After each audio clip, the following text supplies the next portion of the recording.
I used to think freedom meant having choices. Now I know better.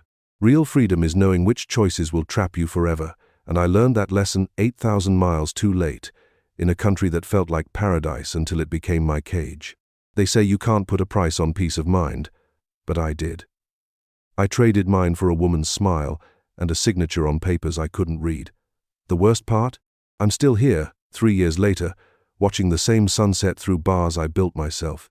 Every morning I wake up in this beautiful prison, and every night I lie awake knowing exactly which moment I lost everything. It wasn't dramatic. It wasn't violent. It was just one choice, one stupid, hopeful choice that seemed so simple at the time. If our stories resonate with you, don't forget to like, comment, and tell us where you're watching from. I'm sitting in my small room in Chiang Mai right now, staring at legal documents covered in Thai script that might as well be hieroglyphics. The papers are scattered across my tiny kitchen table, yellowed at the edges from 3 years of handling, 3 years of desperate hope that somehow I'd find a loophole, a way out, a miracle that would restore what I'd lost. My name is Marcus Chen. I'm 54 years old, and I used to be a construction foreman in California. Used to have a house with a 2-car garage and a backyard where I grew tomatoes every summer.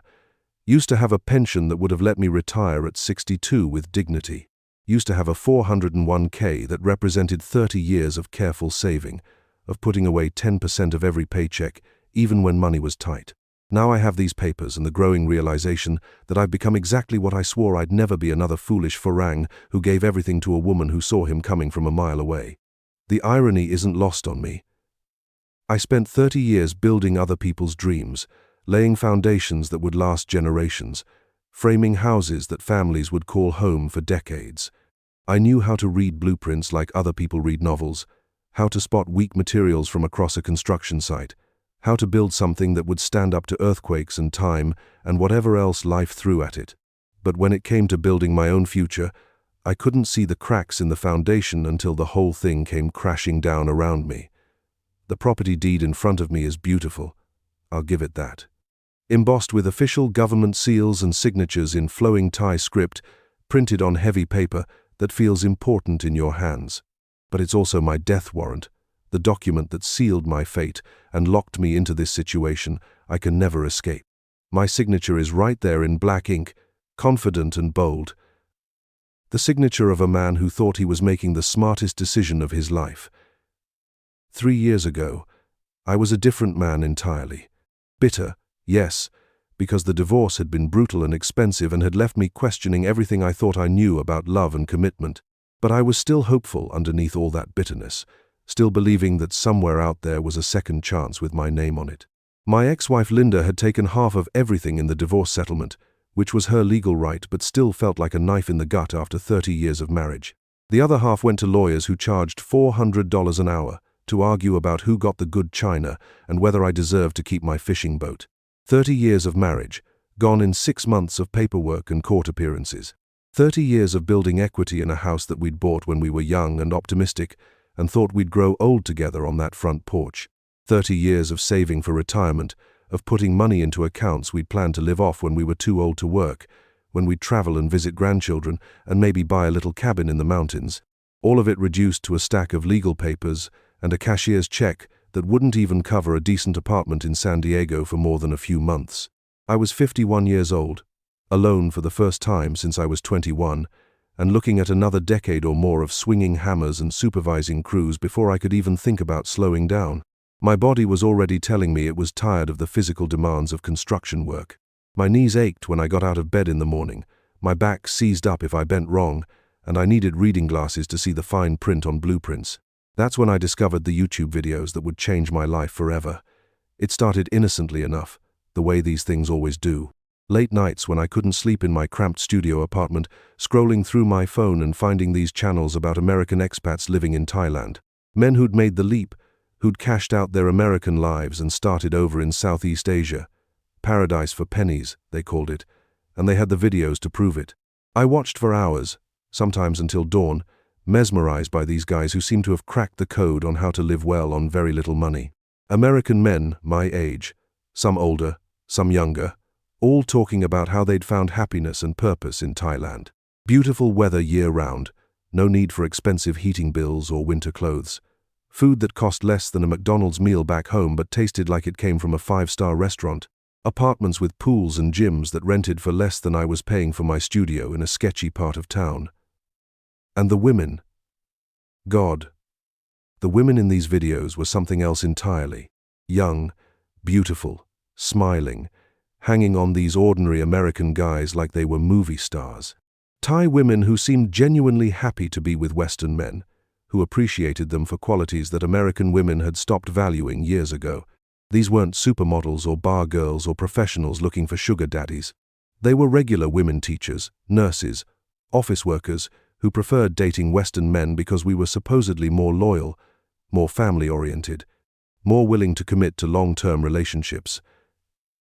"You don't need much to live like a king here," one guy said, in a video I must have watched 20 times. He was standing on his balcony overlooking a tropical paradise, mountains in the distance, palm trees swaying in the breeze. His girlfriend was cooking something that smelled amazing in the background, and she looked up and waved at the camera with a smile that could have powered the entire city. $40,000 could last you 5 years, maybe more if you're smart about it, and you'll live better than you ever did back home. I did the math on my phone calculator, adding up my cashed-out $401k, my pension buyout that the union had reluctantly agreed to, and the small inheritance from my father who died the year before the divorce. It came to exactly $179,847.23 after taxes and penalties.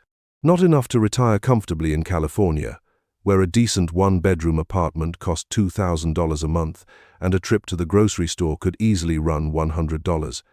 But in Thailand, according to these videos, it could be a fortune that would let me live like royalty for the rest of my life.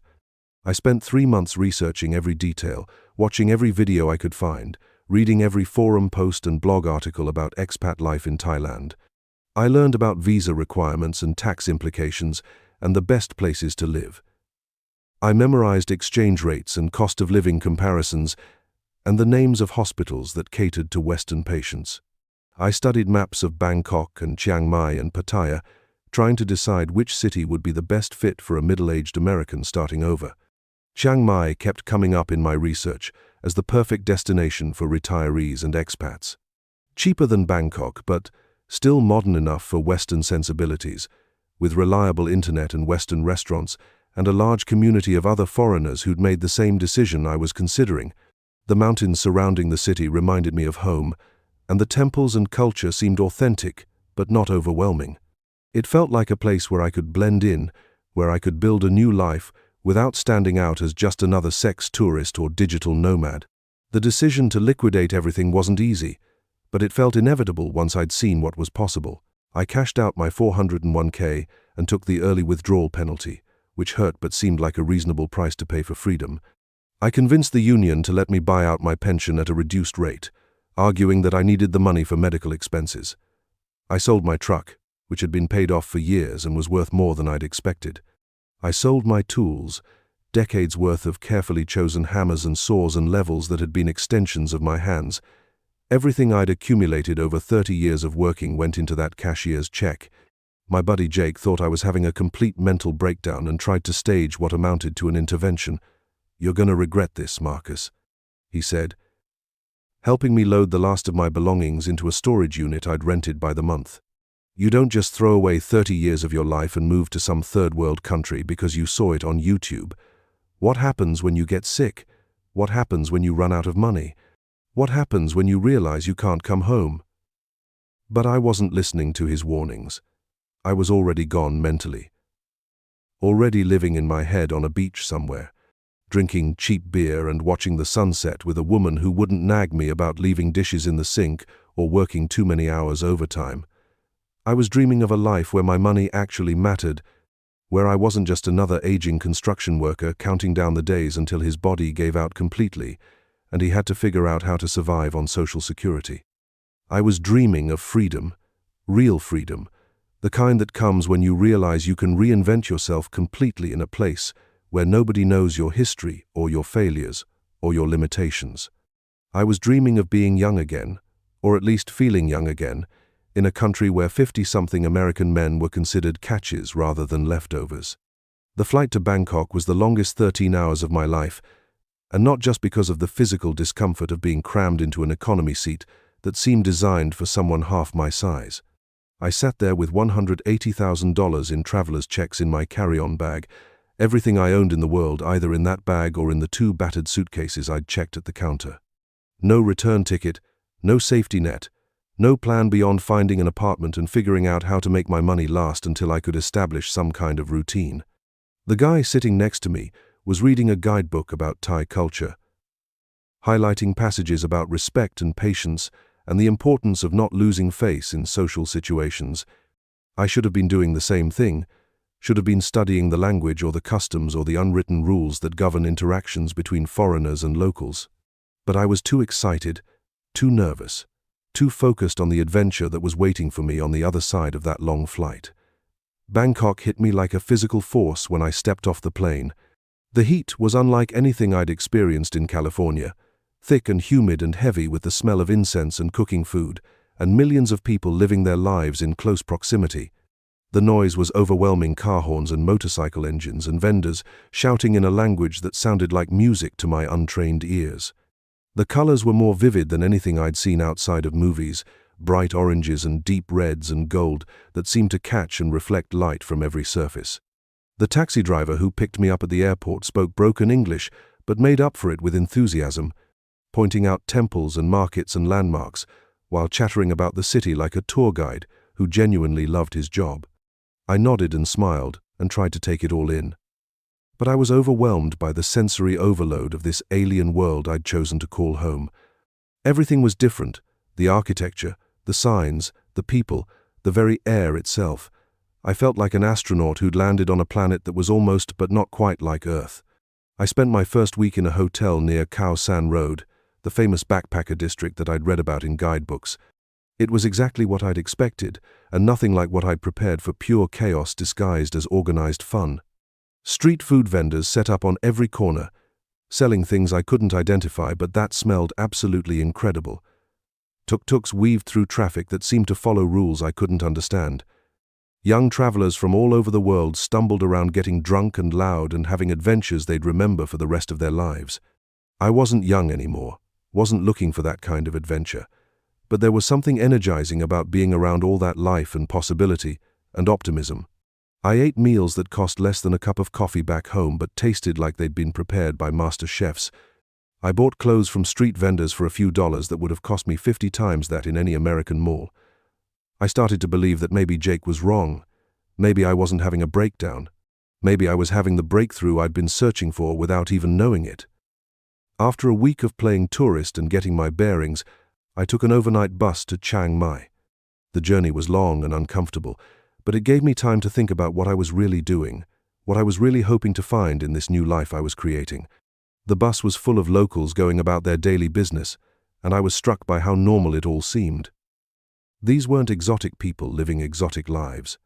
They were just people, workers and students and families trying to get from one place to another, trying to make their way in the world just like people everywhere.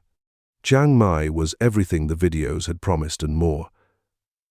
Smaller than Bangkok but still cosmopolitan, with a perfect blend of ancient culture and modern convenience. Mountains surrounded the city like protective walls, and temples seemed to appear around every corner, their golden spires catching the morning sun like beacons.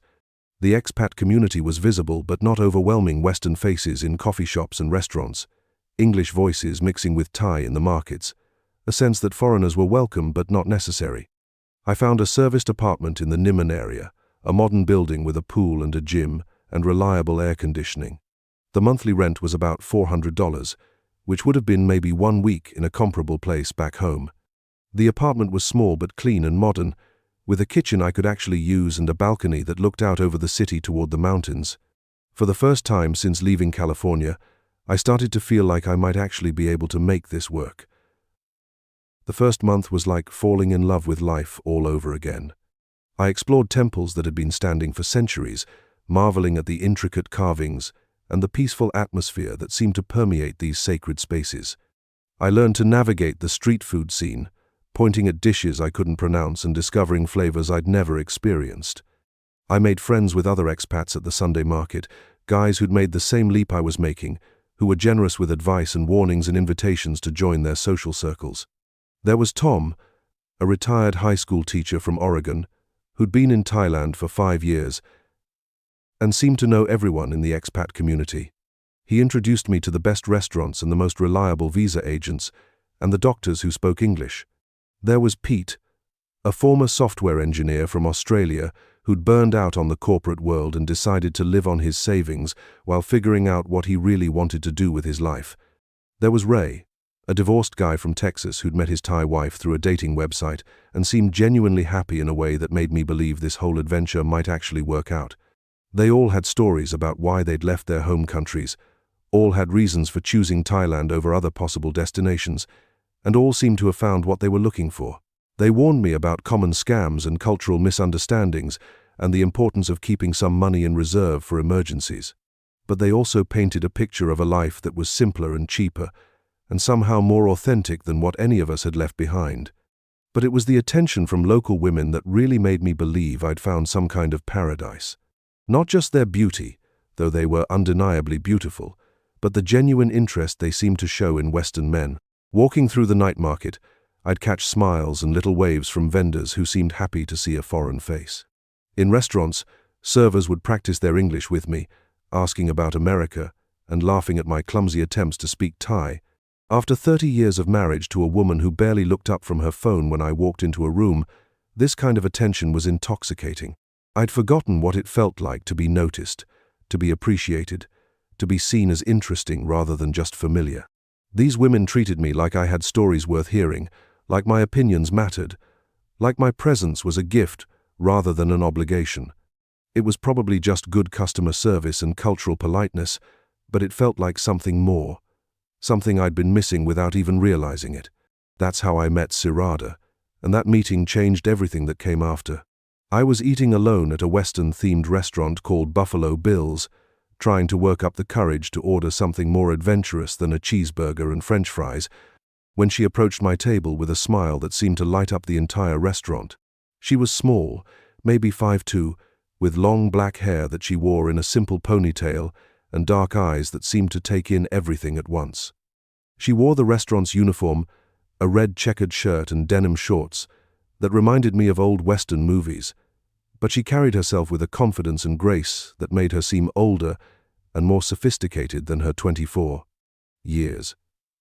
"Excuse me," she said, her English careful but clear, each word pronounced with the kind of precision that comes from studying a foreign language seriously. "You are American, yes? I am practicing English for my night school class. Would you mind if I practice with you? Only if you have time, of course." I looked up from my menu, probably with my mouth hanging open like an idiot, struck not just by her beauty but by something else I couldn't quite name. She seemed genuinely interested in talking to me, genuinely curious about who I was and where I came from. Back home, women my age looked right through me like I was invisible, like I was just part of the furniture. Here was this gorgeous young woman asking for my help, treating me like I had something valuable to offer, like my time and attention were worth something. "Sure," I managed to say, gesturing to the empty chair across from me. "I'm Marcus, from California." "Oh, California," she said, her eyes lighting up with what seemed like genuine excitement. "Like Hollywood? I love American movies very much. Do you work in the movie business?" I had to laugh at that. "No, nothing that exciting. I'm in construction. I build houses." "You build houses?" she said, and I swear she looked impressed rather than disappointed. "That is very important work. Very strong work." She made a little gesture like she was feeling my arm, which made me laugh again. "In Thailand, we have great respect for men who build things, who work with their hands. It shows good character." The conversation flowed easier than I'd had with anyone in years. Her name was Sirada. She'd been working at Buffalo Bill's for 2 years while putting herself through night school to improve her English, and she had dreams of someday opening her own restaurant. She asked about my life in America, about California and what it was like to live there, about why I decided to come to Thailand. I found myself telling her things I hadn't planned to share about the divorce, about feeling lost and purposeless, about looking for a fresh start in a place where I could reinvent myself. "You seem lonely," she said at one point, and it wasn't a question but a statement delivered with such gentle understanding that it almost brought tears to my eyes. I understand lonely. It is very hard to be alone in a new place, even when that place is beautiful. Sometimes especially when it is beautiful, because then you wish you had someone to share the beauty with. When my food arrived, she didn't leave to attend to other customers the way I'd expected. She stayed and continued talking, asking about American food and my family, and my plans for the future in Thailand. Other diners needed attention, but she seemed more interested in our conversation than in doing her job efficiently. When her shift finally ended, she asked if I wanted to see the night market. "I will show you the real Thailand," she said with a conspiratorial smile. "Not the tourist Thailand that they show in guidebooks. The Thailand where real people live and work and dream." We walked through the Saturday night market together, her hand occasionally touching my arm to guide me through the crowds or point out something interesting. She introduced me to vendors she knew, translated the names of dishes I'd been curious about but afraid to try, negotiated better prices for things I wanted to buy. I felt like I had a personal guide, someone who actually cared about my experience, someone who wanted me to fall in love with her country the way she seemed to be falling for me. At the end of the evening, standing outside my apartment building under a sky full of stars, I'd never seen so clearly in light-polluted California. She looked up at me with those dark eyes and said something that hit me harder than I'd expected. "You are a good man, Marcus. I can tell. I feel safe with you, safer than I have felt with any man in a long time. Thank you for letting me practice my English, but more than that, thank you for listening to me like what I say matters." I walked up to my apartment that night feeling like I was floating 6 inches off the ground. I'd been in Thailand for 6 weeks, and I'd just met a woman who seemed to see something in me that I'd forgotten existed. She was young and beautiful and intelligent and kind, and she was interested in me, not my money or my visa status or what I could do for her, but me as a person. I fell asleep that night with her smile burned into my memory and her voice echoing in my head. "You are a good man, Marcus." Over the next few weeks, Sirada and I fell into a routine that felt as natural as breathing. I'd come by the restaurant most evenings when she was working, order something simple, and sit at the same corner table where she could talk to me between serving other customers.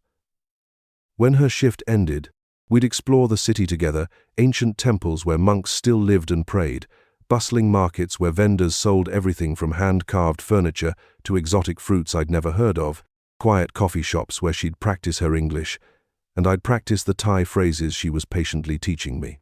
She was an excellent teacher, patient with my terrible pronunciation and encouraging when I got frustrated with my slow progress.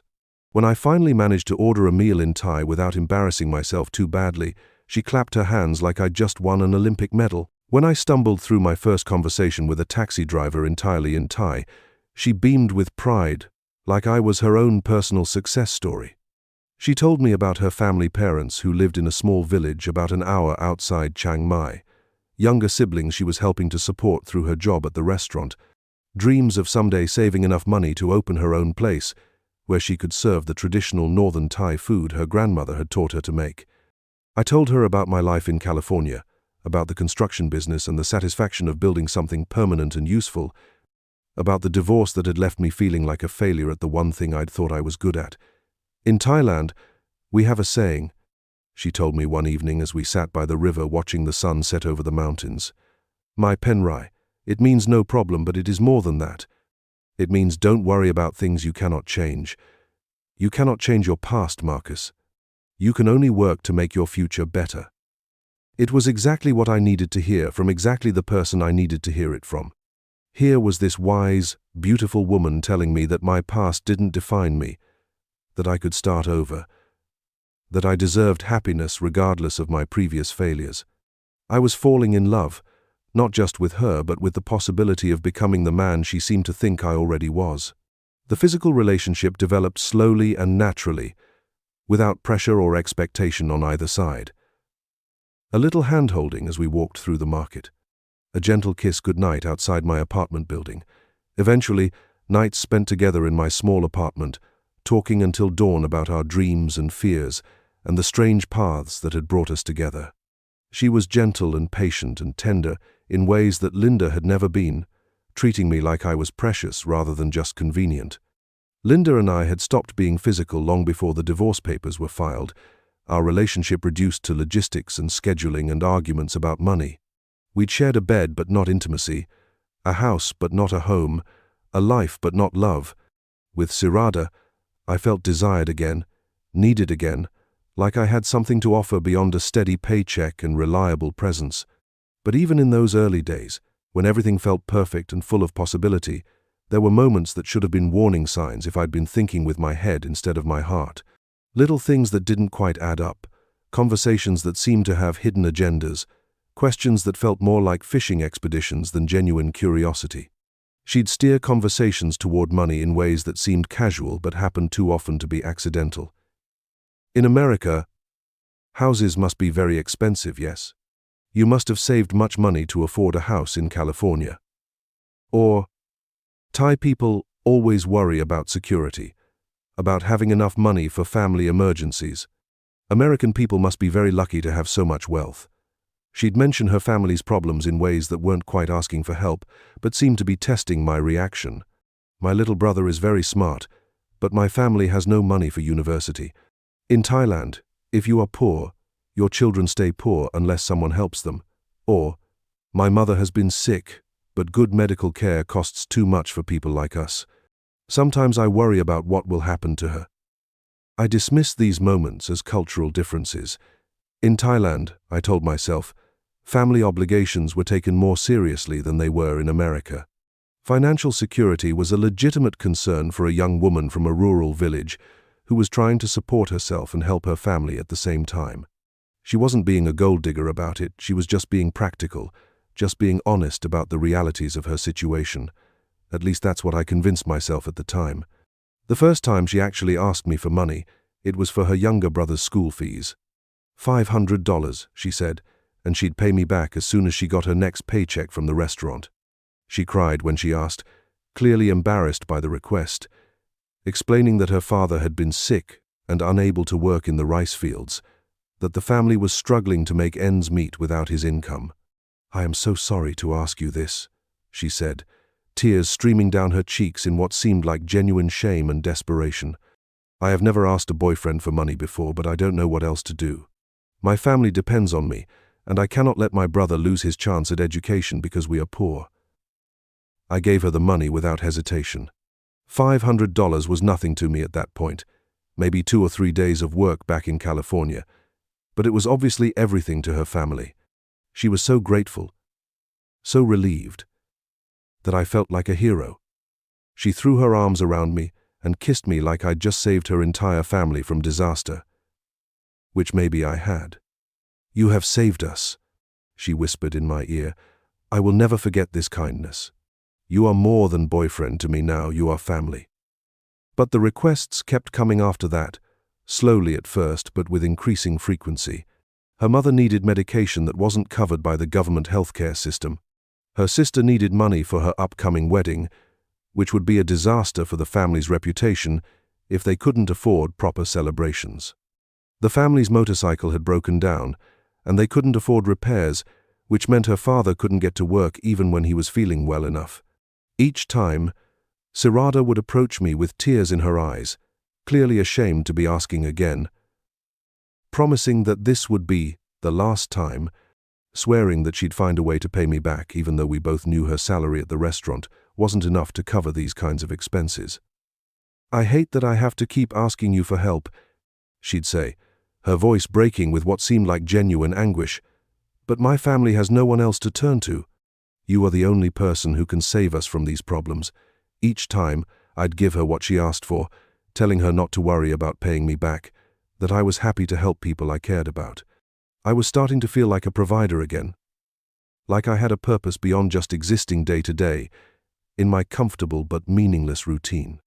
Here was a family that needed me, that appreciated me, that saw me as the solution to problems that would have been impossible for them to solve on their own. I was the American with deep pockets who could make their financial worries disappear with a simple bank transfer. I was the generous boyfriend who understood that love meant taking care of the people who mattered to the person you loved. I was the hero who could swoop in and fix things that were broken, just like I'd been doing with houses and buildings for 30 years. 3 months into our relationship, I was feeling confident enough to meet Sirada's family. She'd been mentioning them constantly, telling me how excited they were to meet the American who was making their daughter so happy, how grateful they were for the help I'd provided during their recent difficulties. We took a Songthieu, a converted pickup truck that served as public transportation to her village, about an hour outside Chiang Mai, on roads that got progressively worse as we moved away from the city. The village was exactly what I'd expected from watching travel documentaries and reading guidebooks: rice fields stretching to the horizon, simple wooden houses built on stilts to protect against flooding, chickens and dogs wandering freely through dirt roads where children played games I didn't recognize. It was poverty, but it was clean poverty, dignified poverty, the kind that comes from hard work rather than laziness or addiction. Sirada's parents greeted me with shy smiles and respectful ways, the traditional Thai greeting that shows respect by pressing your palms together and bowing slightly. They spoke almost no English, but their warmth was unmistakable and immediate. They'd prepared a feast for my visit, inviting neighbors and extended family members to come meet the American who was dating their daughter.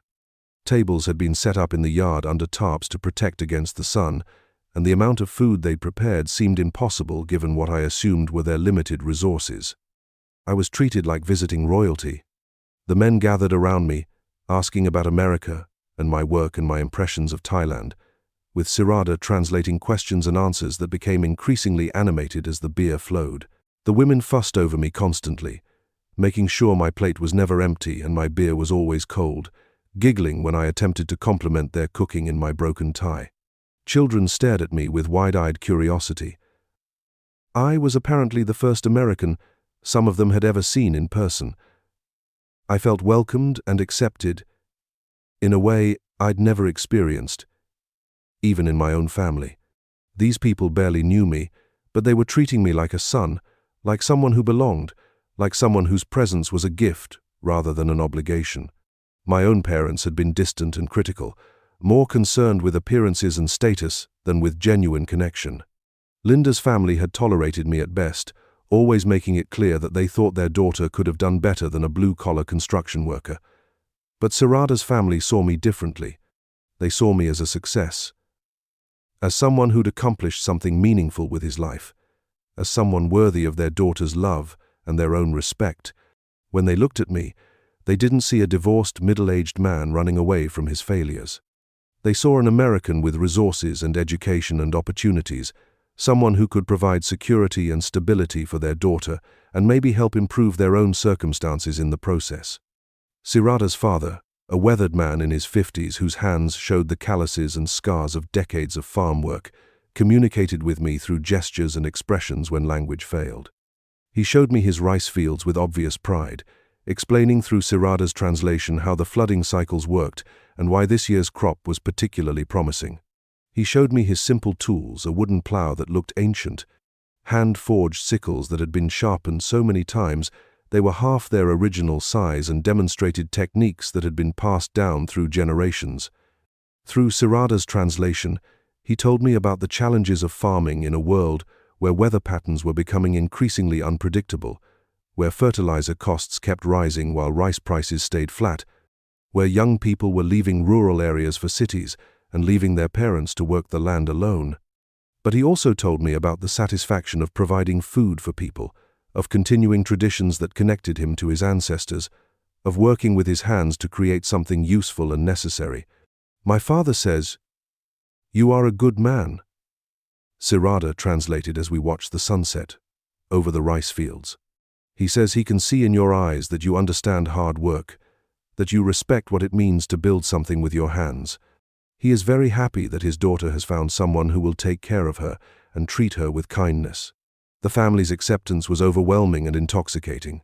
Here were people who had never left their small village, who had never traveled more than a few hours from where they were born, but they were welcoming me into their home and their hearts like I was already part of the family. When we left that evening, loaded down with fruits and vegetables from their garden and promises to return soon, I felt like I'd found something I'd been searching for my entire life, without even knowing it a place where I belonged. People who valued me for who I was, rather than what I could provide. The requests for money became more frequent and more substantial after that family visit, not just from Sirada, but from various family members who would call with emergencies that required immediate financial assistance. Her mother called one evening, crying about medical bills for tests that had revealed a serious condition requiring expensive treatment. Her brother called to explain that he'd been offered a job that required him to buy a motorcycle for transportation, but he didn't have the money for a down payment. Her sister's husband called to say he'd lost his job and they needed help with rent to avoid being evicted. Each request came through Sirada, who would translate their desperate pleas and look at me with hopeful eyes that seemed to carry the weight of her entire family's financial security. I was no longer just her boyfriend. I was their lifeline, their connection to resources they could never access on their own, their insurance policy against the kind of poverty that could destroy families and dreams. My mother is so scared about her health, Sirada would explain after translating one of these calls. The doctors say she needs surgery, but it costs more money than our family has ever had at one time. She says she would rather die than ask you for help, but I told her that you are generous and kind and would want to help if you could. I gave them what they asked for, every single time. It wasn't really about the money at that point. I had plenty, more than I could spend on myself in years of comfortable living in Thailand. It was about being needed, being appreciated, being seen as someone who could solve problems and make life better for people I was learning to love. Every transfer I made, every emergency I helped solve, made me feel useful in a way I hadn't experienced since the divorce destroyed my sense of purpose and self-worth. But somewhere in the back of my mind, a voice that sounded suspiciously like my buddy Jake was whispering warnings that I didn't want to hear. The money was flowing out faster than I'd anticipated when I'd made my careful budget back in California. Between my own living expenses, which were still quite reasonable by American standards, the increasingly frequent gifts to Sirada's family, and the small loans I'd started making to other expats who'd hit temporary rough patches, my financial cushion was shrinking more rapidly than I'd planned. I was still comfortable, still had plenty of money left to maintain my lifestyle for years to come, but the rate of spending was accelerating in ways that made me nervous when I actually sat down and calculated the numbers. I'd come to Thailand with $180,000 and had already spent more than $40,000 in less than 6 months. At this rate, my savings would last maybe 5 years instead of the 10 or 15 I'd originally planned for. When I mentioned these concerns to Sirada during one of our evening walks along the river, she was understanding but didn't seem particularly worried about the financial implications. "Money is for spending, Marcus," she said with the kind of philosophical certainty that comes from growing up poor. "We invest in family, in relationships, in building a future together. Money comes and goes, but family lasts forever. In Thailand, we believe that when you help others, the universe finds ways to help you in return." It was a beautiful sentiment, the kind of wisdom that sounded profound when delivered by someone as lovely as Sirada in a setting as romantic as a tropical riverside at sunset. And it aligned perfectly with the values I'd been trying to embrace since leaving my old life behind: generosity over selfishness, community over individualism, love over money.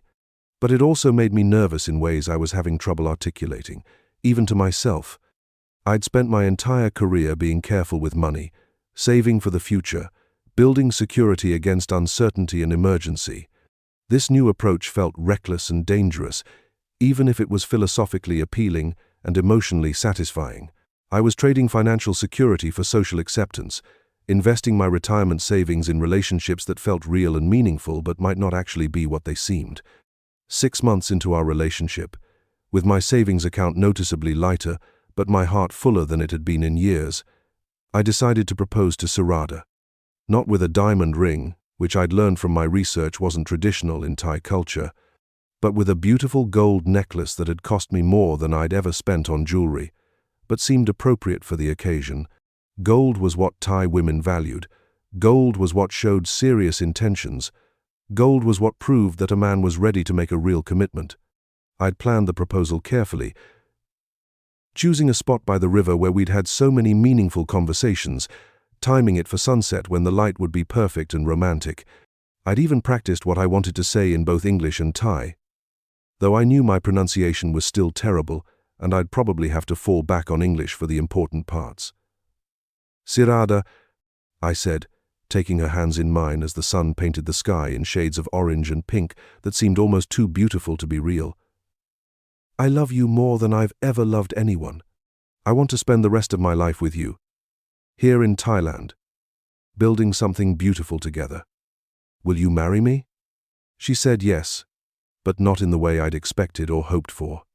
Instead of throwing her arms around me with joy and excitement, instead of crying happy tears and covering my face with kisses, she looked thoughtful and almost calculating, like she was running numbers in her head or considering implications I couldn't see. "Marcus," she said carefully, "I love you very much too. You have made me happier than I ever thought possible. But if we are going to marry, if we are going to build a life together, we need to think about security. We need to think about having a real home, a place that belongs to us, a foundation for our future and for the family we might have someday." I told her I understood completely, that I wanted nothing more than to provide for her and for us, and for whatever children we might be blessed with. That's when she brought up the subject that would ultimately change everything, though I had no way of knowing it at the time. "In Thailand," she explained patiently, "foreign people cannot own land. It is the law. And it cannot be changed, no matter how much money you have or how long you live here.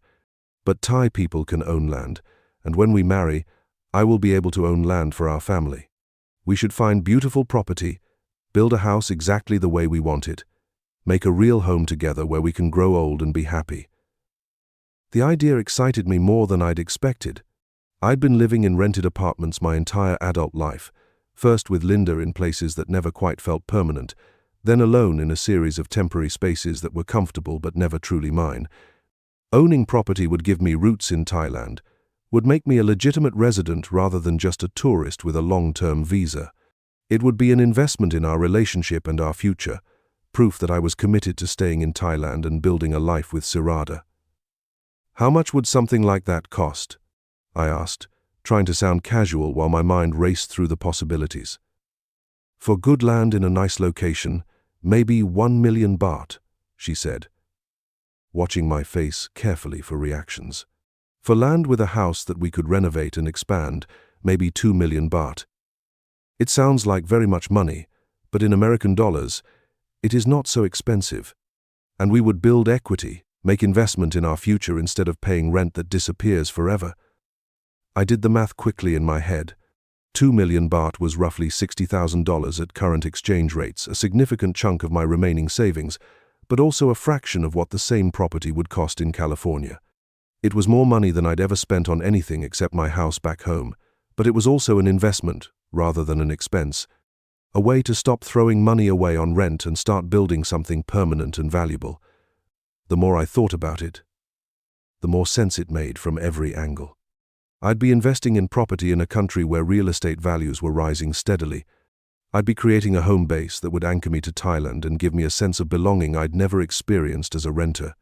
Most importantly, I'd be making a concrete commitment to Sirada and our future together, proving that I was serious about spending the rest of my life with her. But there was one significant complication that I understood intellectually but hadn't fully processed emotionally. As a foreigner, I legally couldn't own land in Thailand. The property would have to be purchased in Sirada's name, which meant trusting her with the largest financial decision of my life. She would own the land and the house completely, while I would have no legal claim to property I'd paid for entirely with my own money. When I hesitated and asked about this arrangement, Sirada took my hands and looked into my eyes with an expression of such sincerity and love that my doubts melted away like ice in the tropical sun. "Marcus," she said softly, "I understand that this is scary for you. It would be scary for me too, if I were in your situation. But when we marry, what belongs to me belongs to you also. I will put the land in my name because the law requires it, but it will be our land, our house, our future together. I would never do anything to hurt you or take advantage of your trust. You are my heart, my future, my everything. The tears in her eyes looked completely genuine. The trembling in her voice sounded absolutely real. Everything about her demeanor suggested that she was asking for trust rather than setting up some elaborate scam. I'd spent 6 months getting to know her, meeting her family, building what felt like a deep and authentic relationship. She'd had dozens of opportunities to ask me for money directly, to take advantage of my obvious infatuation with her, to disappear with whatever she could get from me. Instead, she was proposing a partnership, a shared investment in a future we'd build together. She was asking me to trust her with my money, but she was also offering to trust me with her heart, her body, her future, her reputation in her family and community. It felt like the kind of mutual commitment that real relationships were built on. "Okay," I said, surprising myself with how easy the decision felt once I'd made it. "Let's do it. Let's buy some land and build our home together." Her smile was radiant and transformative, lighting up her entire face in a way that made her even more beautiful than I'd thought possible. She threw her arms around me and kissed me with a passion and enthusiasm that felt like pure joy, whispering, "Thank you," over and over in my ear like I'd just given her the greatest gift imaginable. "You have made me so happy, Marcus," she said when we finally broke apart. "We are going to build such a beautiful life together. We are going to be so happy in our own home, in our own place where no one can tell us what to do or how to live." We spent the next few weeks looking at properties with the excitement and intensity of newlyweds, which in a sense we were. Sirada seemed to know everyone in the real estate business, or at least everyone who dealt with properties in the price range we were considering. She had friends who knew about land for sale, family members who could recommend good deals, connections who could help us navigate the complex bureaucracy of Thai property law. We looked at rice fields that could be converted to residential use, at plots near the mountains with stunning views and complete privacy, at small farms with existing houses that could be renovated and expanded to meet our needs. Each property had potential and problems, advantages and drawbacks, possibilities and limitations. I found myself imagining our future in each location, where we'd put the garden, how we'd expand the house, what the view would look like from our bedroom window. It was the most fun I'd had since arriving in Thailand, maybe the most fun I'd had in years. I felt like we were playing house in the best possible way, making decisions together, planning a shared future, building something that would last. Every property we visited brought us closer together as we discussed what we liked and didn't like, what we could afford and what was beyond our budget, what felt like home and what felt like just another house. Finally, we found the perfect place. It was about 20 minutes outside Chiang Mai, down a dirt road that wound through rice fields and small villages where children waved at passing cars and old men sat in the shade playing checkers. 2 acres of land with a small but well-built traditional Thai house, surrounded by mature fruit trees and offering views of the mountains that took my breath away every time I looked at them. The house needed significant work. The kitchen was too small, there was only 1 bathroom, and the electrical system looked like it hadn't been updated since the 1970s. But it had good bones, solid construction, and a layout that could be expanded and improved without losing its essential character. The land was fertile and private, with enough space for gardens and workshops and whatever other projects we might want to pursue. Standing in the yard for the first time, looking at the mountains in the distance and listening to birds I couldn't identify singing in the fruit trees, I could picture our future with perfect clarity. I could see myself expanding the house, maybe adding a workshop where I could build furniture or pursue woodworking hobbies I'd never had time for during my working years. I could see Sirada tending gardens where she'd grow the vegetables and herbs she used in her cooking. I could see us growing old together in this peaceful place, surrounded by beauty and tranquility and the simple pleasures of rural life. "This is it," I said to Sirada as we stood together watching the sunset from what would become our front porch. "This is home." She nodded with tears in her eyes, squeezing my hand so tightly it almost hurt. "We will make it beautiful, Marcus. We will make it perfect for us. Exactly what we want. Exactly what we dream of." The negotiation process was conducted entirely in Thai. with Sirada handling all the discussions while I stood by and tried to follow conversations that moved too quickly for my limited language skills. The sellers were an elderly couple who were moving to Bangkok to live with their children, and they seemed genuinely sad to be leaving the property where they'd spent most of their adult lives. They wanted 1.8 million baht for the land and house, which seemed reasonable based on other properties we'd looked at. Sirada proved to be an excellent negotiator, patient and respectful but firm about getting a fair price. She spent hours talking with the sellers, learning about the property's history, understanding why certain improvements had been made, and what problems might need to be addressed. By the time the negotiations were finished, she'd talked them down to 1.6 million baht, about $48,000, and had gotten them to agree to leave behind some furniture and tools that would save us money and time. "I take care of you," she said proudly, after shaking hands with the sellers and confirming the final price. "I make sure you get good deal. Make sure nobody cheats you because you are foreigner and don't know local prices." I was impressed by her business sense, her ability to read people and situations, her skill at finding the right balance between friendliness and firmness that seemed to characterize successful negotiations in Thai culture.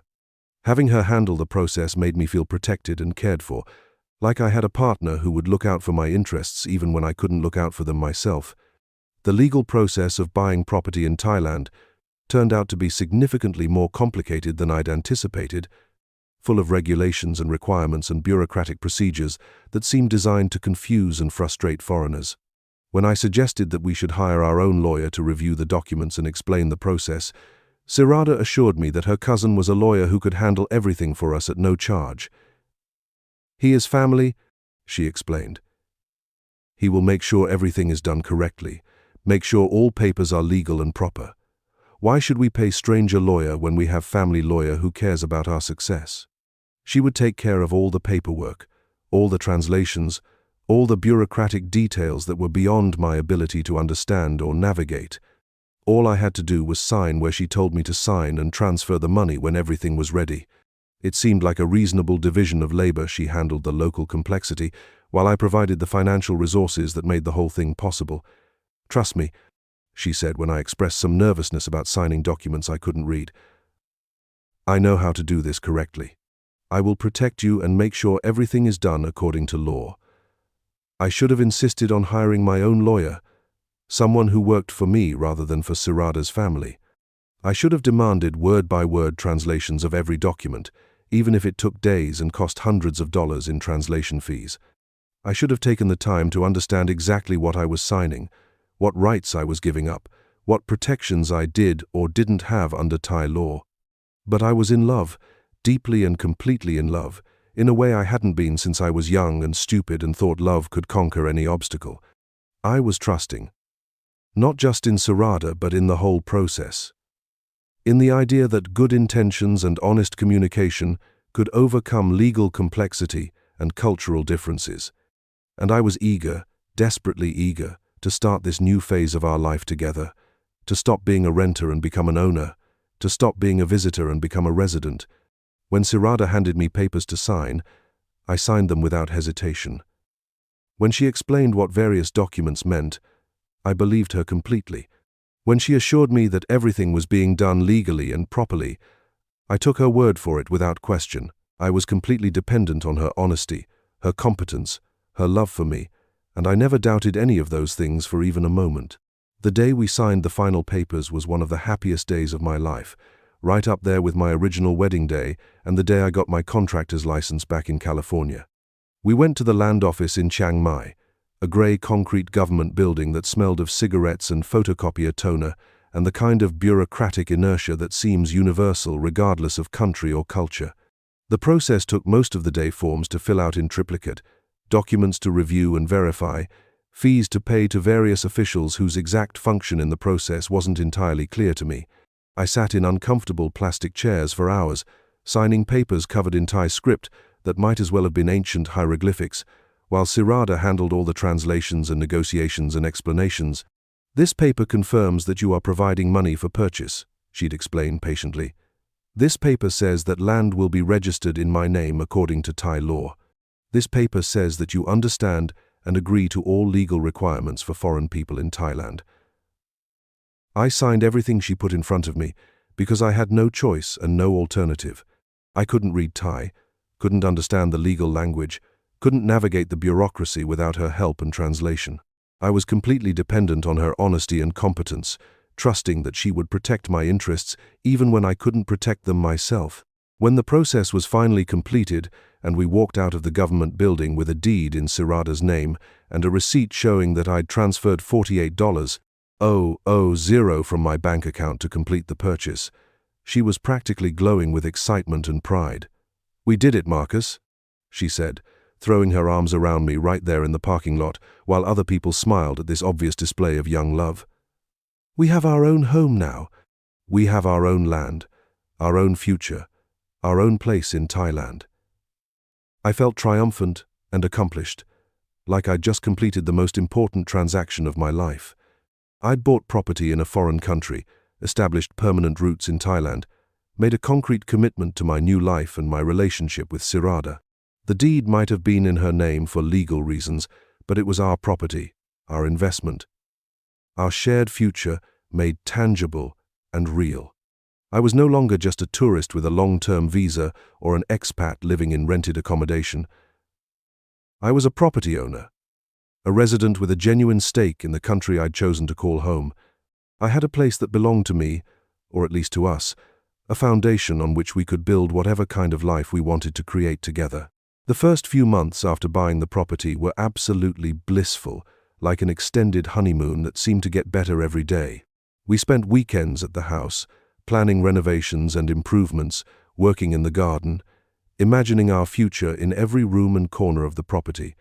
I hired local workers to expand the kitchen, to add a proper modern bathroom, to install air conditioning in the master bedroom, to upgrade the electrical system to handle modern appliances.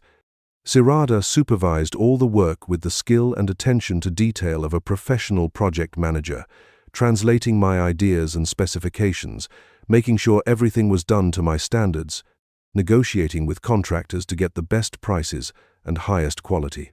She seemed to know everyone in the construction business, or at least everyone who worked in our area, the best places to buy materials, the most reliable electricians and plumbers, the craftsmen who could do custom work at reasonable prices. We bought furniture together, shopped for appliances, picked out paint colors and tile patterns and light fixtures. Every decision was made jointly, with long discussions about style and function and budget. I felt like we were playing house in the most wonderful way possible, creating something beautiful and personal and perfectly suited to our needs and tastes. Every improvement we made, every detail we added, felt like a step toward the life I'd been dreaming of since I first decided to leave California. The house was becoming ours in the deepest sense, a reflection of our combined vision and shared commitment to building something lasting and meaningful together. Sirada was the perfect partner during this renovation period, involved in every decision but never domineering, helpful with every problem but never condescending. She worked with contractors and suppliers like she'd been managing construction projects her entire life, handling negotiations and scheduling and quality control with impressive competence. Having her by my side made me feel like I truly belonged in Thailand, like I was part of the community rather than just an outsider with money. But even during this honeymoon period, there were subtle changes in Sirada's behavior that I didn't recognize as warning signs because I was too happy and too much in love to notice anything that might threaten my perfect new life. She started spending more time at the property without me, claiming she needed to oversee work or meet with contractors or handle problems that had come up during the day while I was in the city. She'd invite family members to visit for weekends, to help with various projects, to see the progress we were making on our home. The house began to feel less like our private romantic retreat and more like a family compound where relatives were always coming and going, always needing something, always making themselves comfortable in ways that felt increasingly presumptuous. When I mentioned that we seemed to have a lot of visitors and suggested that we might want some alone time to enjoy our new home together, Sirada would look hurt and ask if I didn't like her family or didn't understand Thai culture. "Thai families are very close, Marcus," she'd explain patiently, like I was a child who needed to learn basic social skills. "We share everything with each other.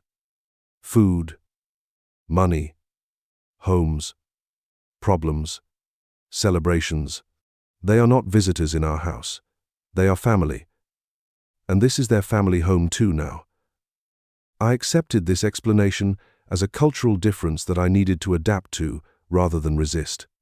In America, I'd been used to nuclear families and clear boundaries between households, to privacy and independence, and the right to control who came into your home and when. Thai culture was obviously different, more communal and interconnected, more focused on extended family relationships and mutual support. If having her family around made Sirada happy, if it was part of what made her feel secure and loved and connected to her roots, then I was willing to adapt my expectations and learn to appreciate these relationships that were so important to her. I was the foreigner here, the one who needed to adjust to local customs rather than expecting everyone else to accommodate my American ideas about privacy and independence. But the requests for financial assistance continued and seemed to be escalating in both frequency and amount. Her brother needed money to start a small motorcycle taxi business, an investment that would provide steady income for the family but required an initial outlay for a bike and proper licenses. Her sister's husband wanted to buy a truck that he could use for hauling goods, another business opportunity that would benefit the whole family but needed startup capital they couldn't provide themselves. Her parents needed a new roof before the rainy season started, and the cost of materials and labor was beyond what they could afford on their farming income. Her youngest brother had been accepted to a technical college, a huge opportunity for advancement, but one that required tuition payments the family had never imagined being able to make. Each request came with detailed explanations and business plans and promises of eventual repayment, though we all understood that repayment was more of a hopeful intention than a realistic possibility. And each request was presented by Sirada with tears in her eyes and obvious reluctance to keep asking for help from the generous American who'd already done so much for their family. "My brother has such a good opportunity to improve his life," she'd explain after translating one of these calls. "He has found a route where he can make good money with motorcycle taxi, but he needs to buy bike and get proper license. It costs 80,000 baht, which is so much money for us, but not so much for you. He promises to pay back, but even if he cannot, you will have helped him escape poverty forever." I found myself saying yes every time, not just because I had the money and wanted to help, but because refusing felt cruel and selfish and contrary to everything I was trying to become in my new life. I was supposed to be more generous than I'd been in America, more focused on relationships than on money, more willing to share my good fortune with people who'd had fewer opportunities than I'd been blessed with. I was the family's American, their connection to resources they could never access on their own, their insurance policy against the kind of devastating poverty that could destroy dreams and futures. Every time I helped solve one of their problems, I felt useful and needed and appreciated in ways that made me feel good about myself and confident that I was building something meaningful and lasting. The spending was starting to worry me, though. Between the property purchase, the renovation costs, the ongoing family loans, and my own living expenses, I was burning through my savings much faster than I'd anticipated when I'd made my original budget back in California. I'd come to Thailand with $180,000 and had already spent more than $80,000 in less than a year. At this rate, my money would last maybe 4 or 5 years instead of the 10 to 15 I'd originally planned for. When I tried to discuss these financial concerns with Sirada, she was understanding and sympathetic, but didn't seem to share my anxiety about the long-term implications. "Money is meant to be used to help people we love," she said with the kind of serene confidence that made me feel petty and selfish for worrying about numbers on bank statements. "You cannot take money with you when you die, but the good you do for others lasts forever. In Thailand, we believe that generosity creates good karma that comes back to you when you need it most." It was beautiful philosophy, the kind of wisdom that made perfect sense when delivered by someone as lovely as Sirada in the context of our romantic new life together. And it did align with the values I was trying to embrace, putting relationships above money, caring about people more than possessions, building a life based on love and connection rather than accumulation and security. But it also made me nervous in ways I had trouble articulating, even to myself. I'd spent 30 years being careful with money precisely because I'd seen what happened to people who weren't careful, who trusted too much or spent too freely, or failed to plan for emergencies and setbacks. I'd seen good people lose everything because they'd been generous when they should have been cautious, trusting when they should have been suspicious.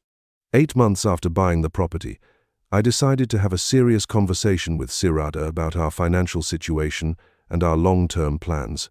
We were sitting on the porch of our house, watching the sunset over the mountains, drinking beer and feeling satisfied with the progress we'd made on the renovations, when I brought up the subject that had been weighing on my mind for weeks. "Sirada," I said carefully, trying to choose words that would express my concerns without sounding accusatory or selfish. "I love being able to help your family, and I want to continue helping them however I can. But I'm starting to worry about our long-term financial security. We're spending money faster than I'd planned, and I need to make sure we're building something sustainable for our future together." Her response surprised me with its intensity and immediacy. Instead of the understanding and discussion I'd hoped for, she seemed hurt and defensive, almost offended that I'd brought up the subject at all. "You think I am wasting your money?" she asked, her voice sharp with an emotion I'd never heard from her before. "You think my family is taking advantage of your kindness? You think I don't understand the value of money because I come from poor village?" "No," I said quickly, realizing that I'd somehow stepped into dangerous territory without meaning to. "That's not what I meant at all. I just think we need to be more careful about budgeting, more planned about big expenses. I want to make sure we can keep helping your family without putting our own future at risk." "Your money? Or our money?" she asked, and there was something cold and calculating in her voice that I'd never heard before. "What do you mean? We are together now, Marcus. We bought house together. We plan future together. We share everything together. But you talk about money like it still belongs only to you, like I am just your girlfriend who you give allowances to when you feel generous." I tried to explain that I wasn't being selfish or possessive, that I was just trying to be responsible about our shared future. But every word I said seemed to make her angrier and more upset. The conversation spiraled into an argument about commitment and trust, and whether I really saw her as an equal partner or just as a beautiful accessory to my expat fantasy. By the end of the evening, I was apologizing and promising to be more generous and more trusting, more committed to our shared future regardless of the financial implications. I felt guilty for bringing up money at all, for introducing doubt and calculation into what should have been a relationship based on love and mutual support. Looking back now, I can see that this conversation was the turning point where our relationship dynamic shifted from partnership to something much more complicated and potentially dangerous. But at the time, I just felt ashamed of my American obsession with money and security, guilty for not fully embracing the generous spirit that had brought me to Thailand in the first place. The changes in Sirada's behavior became more obvious and more troubling after that conversation, though I still didn't recognize them as warning signs because I was too invested in maintaining the illusion of our perfect relationship. She started treating the property as if it were entirely hers, making decisions about renovations and improvements without consulting me, changing plans we'd made together without explanation or discussion. She'd invite her family members to stay for extended periods, sometimes weeks at a time, transforming our romantic home into a busy family compound where I felt more like a tolerated guest than a co-owner. When I'd suggest that we needed some private time together, some space to nurture our relationship without constant family involvement, she'd look hurt and ask if I was rejecting her culture and her values. "My family thinks you don't want them here," she'd say with tears in her eyes. "They think maybe you don't really accept them. Maybe you just pretend to like them because you want to sleep with me. They are starting to worry that you will change your mind about Thailand, about me, about everything we have built together." I'd end up apologizing and reassuring her that I loved her family and was grateful for their acceptance, that I was just tired from work or stressed about visa issues or adjusting to cultural differences. But the truth was becoming harder to ignore. I was starting to feel like an outsider in my own home, like someone whose presence was tolerated rather than welcomed, like a guest who'd overstayed his welcome but couldn't figure out how to leave gracefully. The house I'd bought was becoming a place where I no longer felt completely comfortable, where my opinions and preferences seemed to matter less and less, where decisions were made around me rather than with me. I was still paying for everything: utilities, repairs, improvements, food for the constant stream of family members who treated the place like a hotel, but I felt like I had less and less say in how my money was being spent. The final confrontation came during a family gathering at the property, a celebration of something I can't even remember now, but that seemed to require a huge party with dozens of relatives and neighbors and friends. There was traditional music and dancing, enormous amounts of food, and drinking that went on late into the night. I tried to participate and be social, but the language barrier and cultural differences made it difficult for me to feel truly included. I found myself sitting alone on the porch for most of the evening, watching the party through the windows like an outsider looking in at a life I'd paid for but didn't really belong to. When the celebration finally wound down and people started leaving, Sirada's father approached me with a serious expression and spoke to me in Thai for several minutes while Sirada translated. He was thanking me for my generosity, for taking care of his daughter, for helping his family during difficult times. But there was something in his tone and his expression that made me uncomfortable, something that felt more like an expectation than gratitude. What exactly did he say? I asked Sirada after her father had left with the last of the relatives. He said, "Thank you for taking care of family," she replied, but she seemed reluctant to provide details. He said, "You are a good man, very generous with family." Is that all? She hesitated for a long moment before answering. He also said he hopes you will continue to help family in future.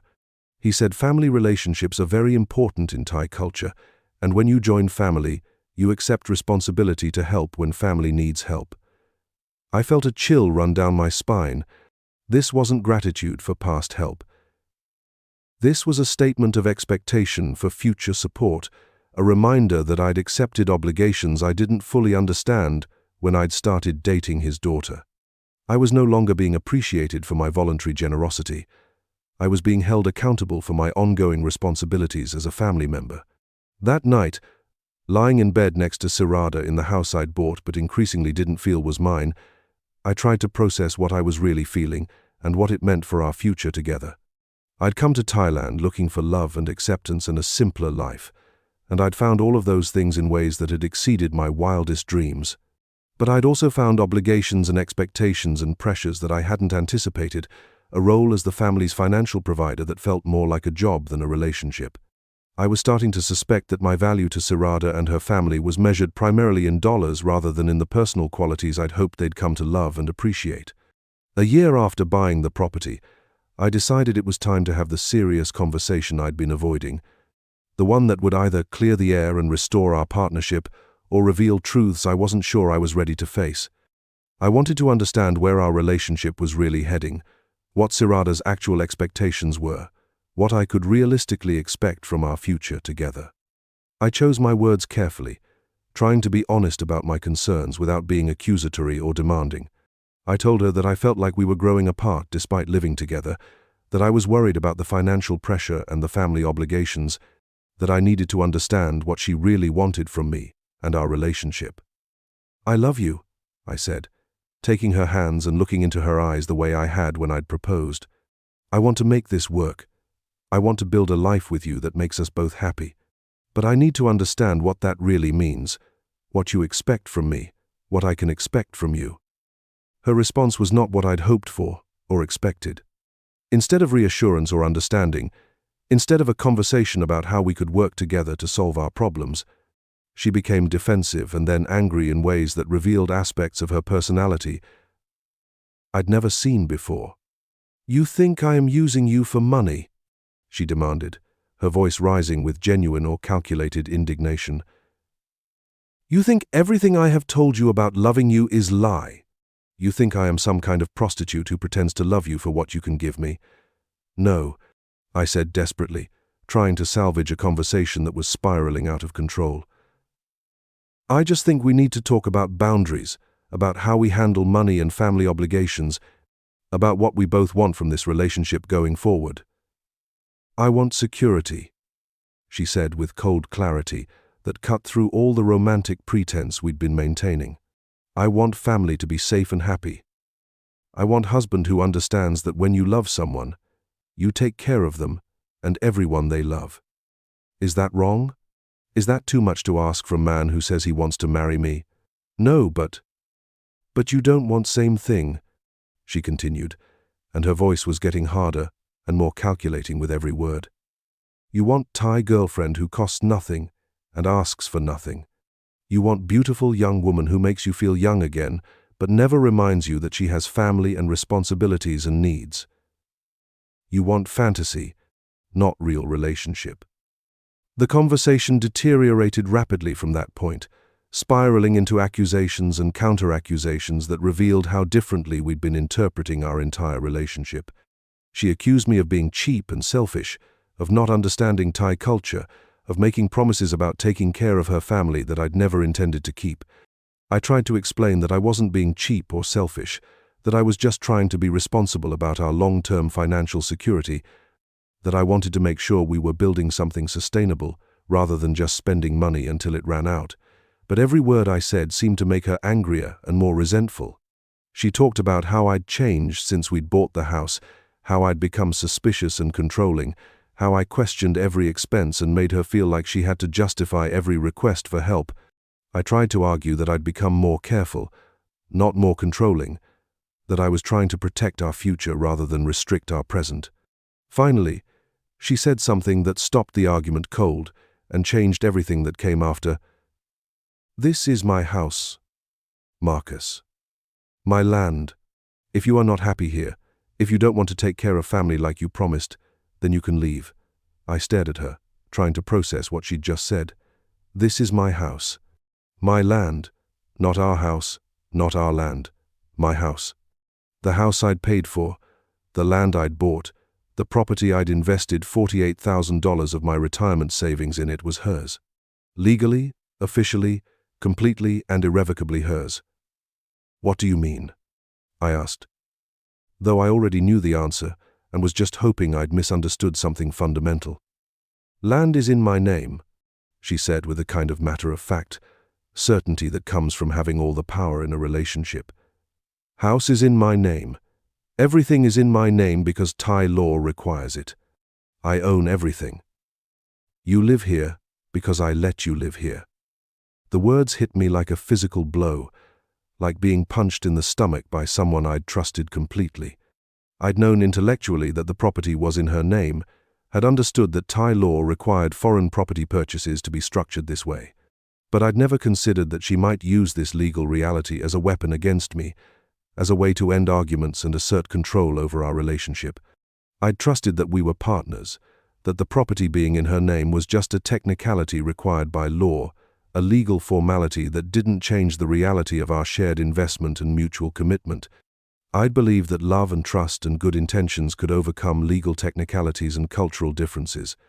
But looking at her face, seeing the cold calculation in her eyes, seeing how easily she'd shifted from loving girlfriend to property owner, asserting her legal rights, I realized how completely and naively I'd been fooling myself. She wasn't just stating a legal fact. She was drawing a line in the sand, making it clear who had the power in our relationship and who was dependent on whose goodwill for basic shelter and security. I paid for this property, I said, my voice barely above a whisper because I was afraid of what she might say next. And I am very grateful, she replied, with the kind of patronizing politeness that makes gratitude sound like an insult. You gave money, I gave love and companionship and home. But gratitude does not mean I owe you forever.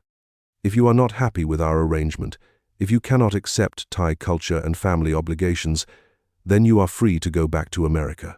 That night was the longest and most terrible of my life.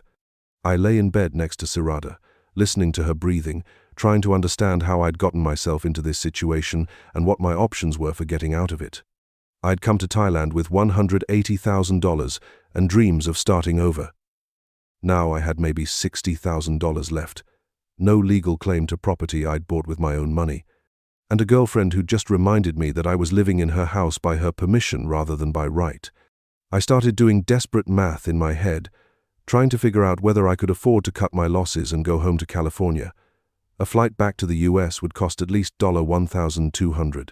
I'd need money for a security deposit on an apartment, money to buy a car, money to live on while I looked for work. At 52 years old, with no recent employment history and a year-long gap in my resume, Finding a construction job wouldn't be easy or quick.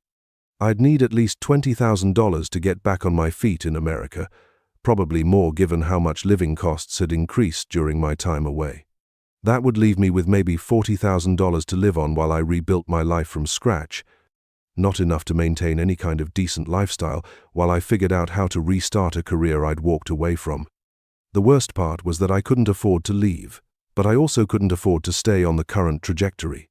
I was trapped financially and emotionally in a situation that was becoming more toxic and controlling every day.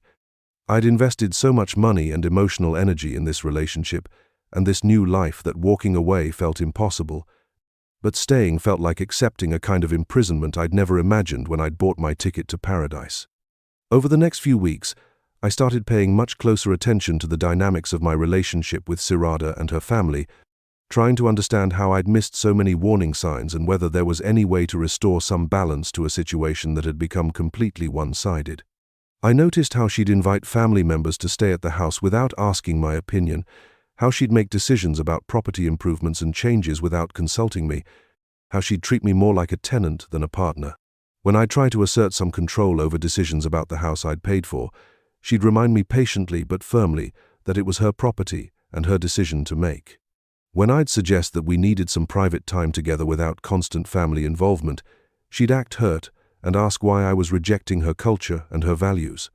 "You knew when you decided to live in Thailand that family is very important here," she'd say with the kind of patient condescension that made me feel like a child being lectured about basic social skills. "You cannot have Thai girlfriend and American family privacy. If you want to be part of Thai family, you must accept Thai family obligations." I started researching my legal options, visiting lawyers in Chiang Mai to ask about my rights and possible remedies for my situation. The news was uniformly bad and consistently depressing. Thai law was absolutely clear about foreign property ownership, and I'd willingly and legally transferred ownership of the property to Sirada. I had no legal recourse, no way to force her to sell the property or return my money, no protection against her changing the terms of our arrangement whenever she felt like it. One lawyer, a kind older Thai man who spoke excellent English and seemed genuinely sympathetic to my situation, was particularly blunt about my options and prospects. "You made very common mistake," he said with the kind of weary resignation that suggested he'd had this conversation many times before. "You think love will protect you from law, that good intentions will overcome legal reality. But law is law, regardless of emotions or relationships. Your girlfriend owns property completely. You own nothing and have no legal rights to anything." "What can I do?" I asked, though I was already afraid of the answer. "You can leave Thailand and go back to America," he said. "Or you can stay and try to work out some arrangement with your girlfriend. But you have no legal power in this situation. You must depend entirely on her goodwill and generosity." I spent days walking around Chiang Mai, thinking about my options and trying to figure out some way to salvage something from the wreckage of my dreams. I could leave Thailand and go back to America to rebuild my life from scratch at 52 years old, with limited savings and no clear plan. I could stay and hope that Sirada's feelings for me would overcome her obvious financial motivations, accepting a subordinate role in a relationship where I had no power or security. Or I could try to find some middle ground, some way to remain in Thailand while establishing clearer boundaries and expectations about my living situation and financial obligations. I chose the third option, swallowing my pride and asking Sirada if we could work out a more formal arrangement that would give me some security while acknowledging the legal reality of our situation. I couldn't afford to leave Thailand and start over in America, and I couldn't continue living in uncertainty about my housing and relationship status. "I want to stay," I told her during a conversation that was among the most humiliating of my life. "But I need to know where I stand, what you expect from me, what I can expect from you. If we're going to continue living together, I need some kind of agreement about the terms." Her answer was brutally honest and completely devastating. "I want you to understand that this is my house and respect that I make decisions about it. I want you to stop acting like you own something that you don't own.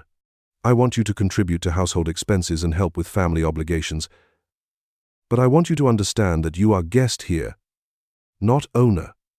How much? I asked, though asking the question felt like admitting complete defeat. 15,000 baht per month, she said after thinking about it for a moment. That includes room, utilities, and 1 meal per day. You pay your own expenses for everything else. I did the math with a calculator because I wanted to be absolutely sure about what I was agreeing to. 15,000 baht was about $450 per month at current exchange rates. It was reasonable rent for a room in a nice house in rural Thailand, probably less than I'd pay for comparable accommodation anywhere else in the area. It was also the most humiliating financial calculation of my life. I would be paying rent to live in the house I'd bought with my retirement savings, sleeping in the bedroom I'd paid to renovate, eating meals prepared in the kitchen I'd paid to expand, using the bathroom I'd paid to modernize. I would be a tenant in my own home, a paying guest in the house I'd imagined growing old in with the woman I'd planned to marry. But I didn't have any alternative that didn't involve admitting complete failure and returning to America with my tail between my legs. Okay, I said, hating myself for the words even as I spoke them. But I want everything in writing. I want a rental agreement that spells out exactly what I'm paying for and what my rights are. She looked surprised by the request, maybe even a little hurt.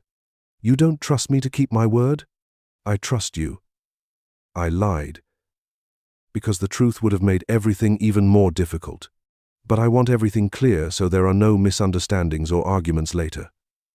The rental agreement we worked out was simple, comprehensive, and absolutely devastating to my dignity and self-respect. I would pay 15,000 baht per month for a small bedroom in the house, with access to shared bathroom and living areas. The rent included utilities and 1 meal per day, prepared according to Sirada's schedule and preferences. I would have no say in household decisions, no right to invite guests without permission, no claim on any improvements I might make to the property. In return, I would have a place to live and the right to stay as long as I paid rent on time and didn't cause problems for Sirada or her family. The agreement could be terminated by either party with 30 days' notice, though we both understood that I had nowhere else to go, while she had dozens of other options for tenants or living arrangements. Sirada typed up the agreement in both Thai and English. We both signed it in front of a local official who stamped it with the kind of bureaucratic authority that made it feel legally binding. And just like that, I became a tenant in my own home. The woman I'd planned to marry had become my landlord. The property I'd bought as an investment in our shared future had become my prison. That was 2 years ago.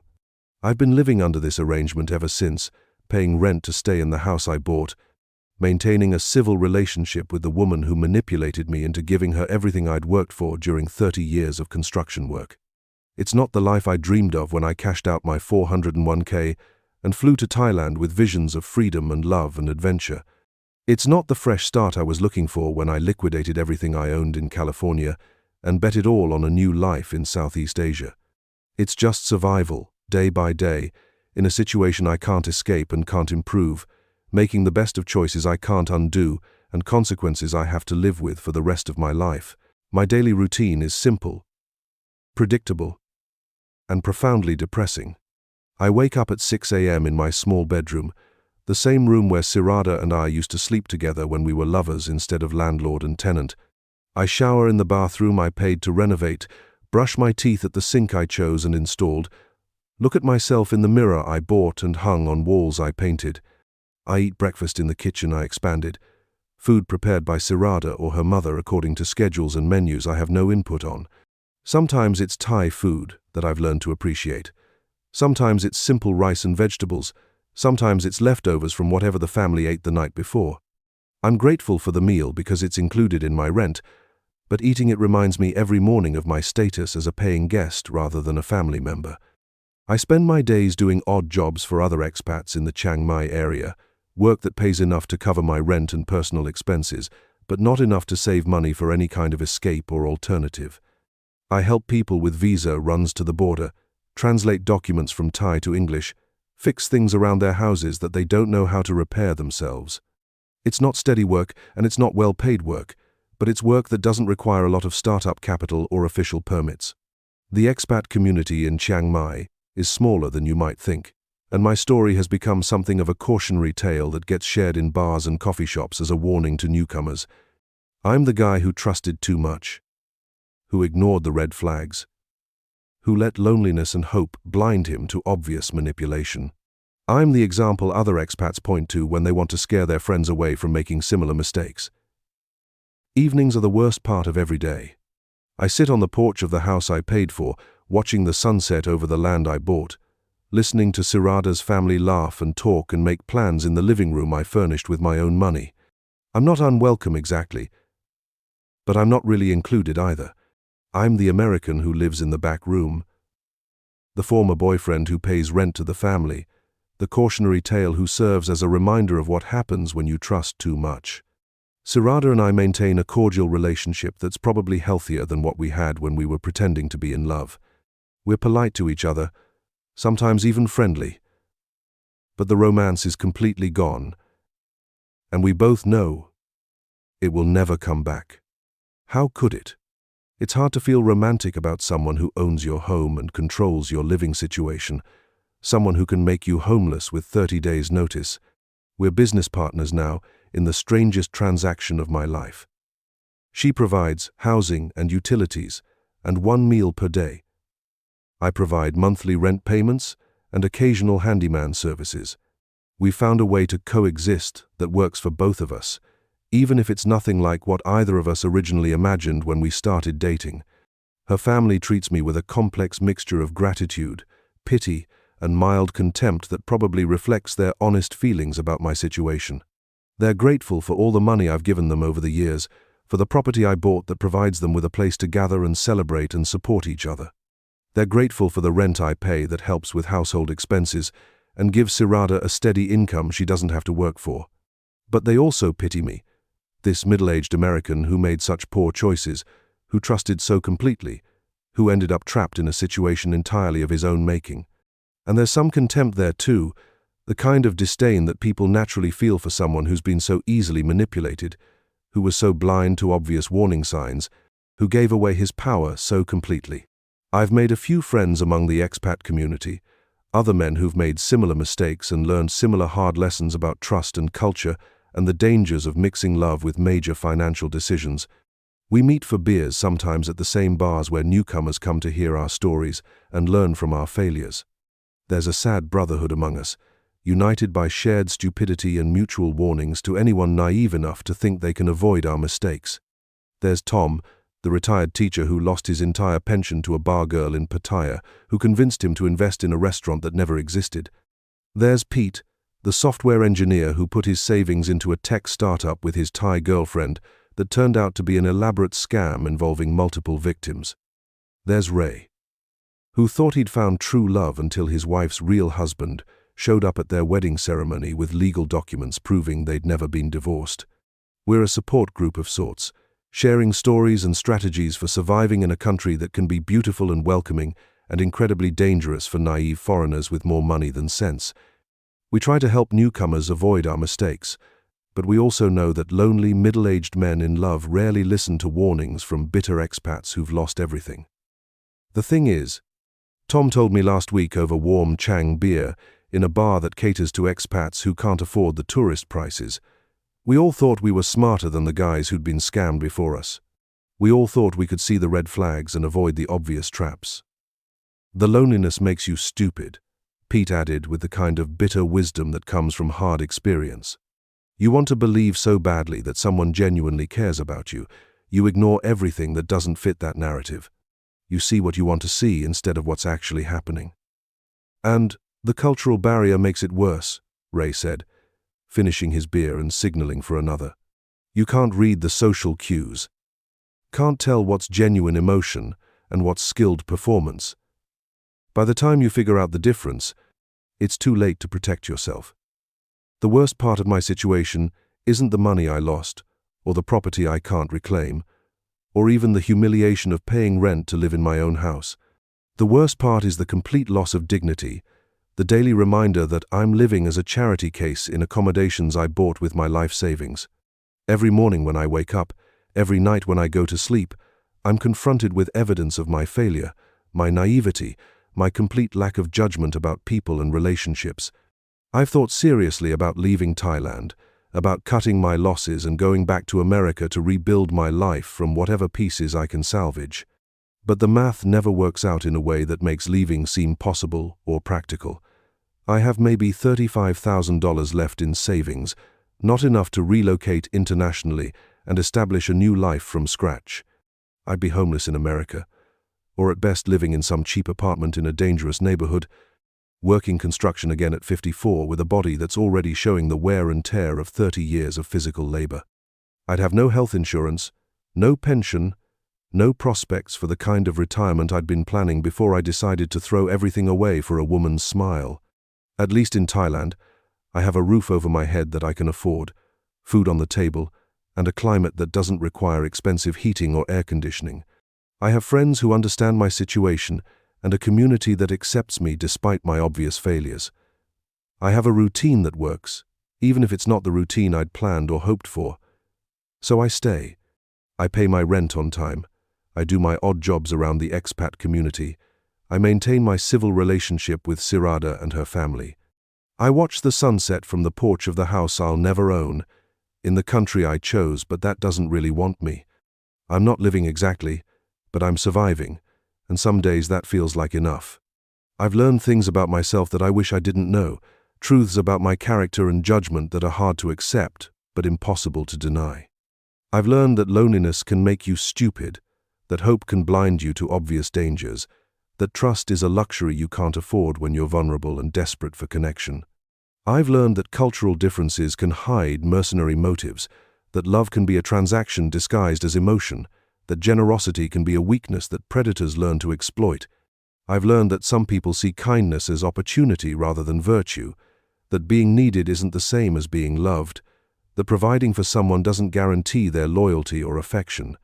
But I've also learned things about resilience and adaptation, about finding small pleasures in a life that didn't turn out the way you planned it.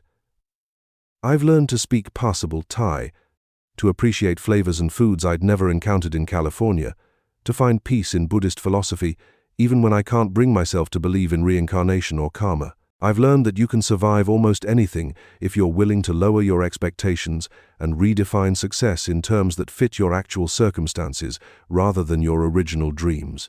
I've learned that dignity is partly about what happens to you, but mostly about how you choose to respond to what happens to you. Most importantly, I've learned that some choices create permanent consequences that can't be undone, only endured. The signature I put on those property papers 3 years ago changed my life in ways that are irreversible and absolute. There's no going back, no do-over, no second chance to make different decisions with the wisdom I've gained from making terrible ones. I made my choice, and now I live with it every single day. Every morning when I wake up in my small room, every evening when I sit on the porch watching the sunset, every month when I hand over rent money to live in the house I bought. The choice is made, the consequences are real, and the only direction available is forward into whatever kind of future I can build from the pieces of the life I have left. The property deed still sits in the kitchen drawer where I keep important documents, though I haven't looked at it in months. The Thai script is still meaningless to me, but I understand now what those papers really represent. They're not just a legal document transferring ownership of real estate. They're a record of the moment I signed away my freedom, my security, and my dignity for the promise of love that turned out to be a business transaction. They're evidence of the day I chose trust over caution, hope over experience, love over logic. They're proof that I'm Marcus Chen, 54 years old, a former construction foreman from California who cashed out his retirement savings and bought property in Thailand that he can never own, that he can never sell, that he can never leave. They're a reminder that I'm exactly where I chose to be, living with consequences I created through my own poor judgment and desperate need for connection. They're documentation of the prison I built for myself, bar by bar, choice by choice, signature by signature. Tomorrow I'll wake up and pay another day's worth of rent to live in the house I bought. I'll do whatever odd jobs I can find to earn money for next month's payment. I'll sit on the porch I paid for and watch the sunset over the land I purchased but can never own. I'll go to sleep in the bedroom I renovated, in the house I expanded, on the property I improved with my own hands and my own money. And I'll do it all again the next day, and the day after that. Because this is my life now. This is what I chose when I signed those papers, when I trusted someone I should have been more careful about, when I let loneliness and hope override common sense and caution. Some stories don't have happy endings. Some choices can't be undone. Some prisons are built by the people who live in them, constructed one poor decision at a time until the walls are too high and the doors are too strong to break through. This is my story, my choice, my prison. I hope it helps someone else avoid the signature I signed, the trust I gave, the consequences I have to live with. Because once you're in, the only way out is through, and sometimes there is no through. Sometimes there's just the long, slow process of learning to survive in the cage you built for yourself, one day at a time, until the day you don't wake up anymore. But maybe that's enough. Maybe survival is its own kind of victory, even when it looks like defeat.